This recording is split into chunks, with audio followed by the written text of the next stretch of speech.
इधर बहुत लोगों को ये भी वहम होता है, एक शनि देवता बड़ा चढ़ा रहता है सबके ऊपर, शनि देवता बड़ा चढ़ा रहता है सबके ऊपर, उसके उतारने का भी ये कथा है। अब इधर क्या कहते हैं, पिपलाद ऋषि थे और नरराज अनरण्य ने महामुनि को आए हुए देखा, मधुपर्क आदि से उनकी पूजा की। पूजा के बाद में चलो स्तुति आदि गई। मुनि ने राजा से कहा, महाराज ये आपकी कन्या मुझे दे दो विवाह। उन्होंने कहा, अरे महाराज क्या बात कहते हो, हमारी कन्या तुमने क्या करना, तुम तपस्वी छुके हुए।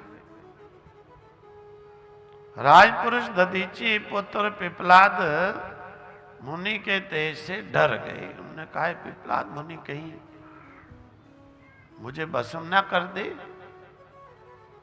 रोने लगे। उन्होंने कहा कि देखो ये कन्या महाराज आपको नहीं मिल सकती। बाद में डर करके उन्होंने कन्या पद्मा को अलंकार युक्त करके उन्हें दे दी। राजपुत्री पद्मा को विवाह करके पिपलाद ऋषि प्रसन्नता के साथ आ गए।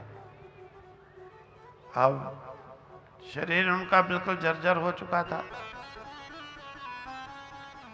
और उनकी कन्या पद्मा भी महर्षि की वाचा मन कर्म से सेवा करती थी बहुत, जैसे लक्ष्मी नारायण जी की सेवा करती है।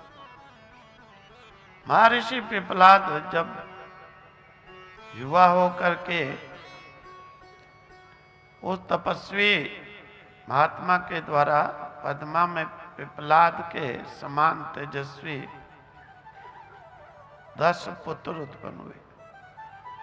इस प्रकार से पिपलाद के अंश से रूप में प्रकट हुए देख करके उन्होंने अनेकों लीलाएं की। इन्हीं दयालु महात्मा पिपलाद ने लोक में किसी भी प्रकार से निवारण असमर्थ शनि की पीड़ा को देख करके वरदान दिया कि शिव भक्तों को जन्म से ही लेकर 16 साल तक शनि की पीड़ा तो जो शिव भक्त होगा उससे कभी भी स्पर्श करेगी ही नहीं। शिव जी को बचपन से पूजा करो ना, 16 साल तक तो कभी भी शनि की पीड़ा भले हो कुछ नहीं कर सकती है। पिपलाद ऋषि ने कहा, यह मेरा वचन है, सत्य है, और अगर मेरे वचन का अनादर किया तो शिव भक्तों को पीड़ा देने वाला ये शनि नष्ट हो जाएगा, भस्म हो जाएगा, भस्म। बिल्कुल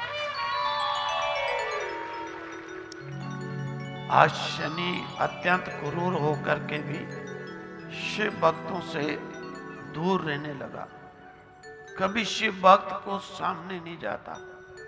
जैसे बताया ना, महादेव शंभू के शिव शिव कहने वाले के सामने यमराज के जो दूत भी नहीं आते हैं।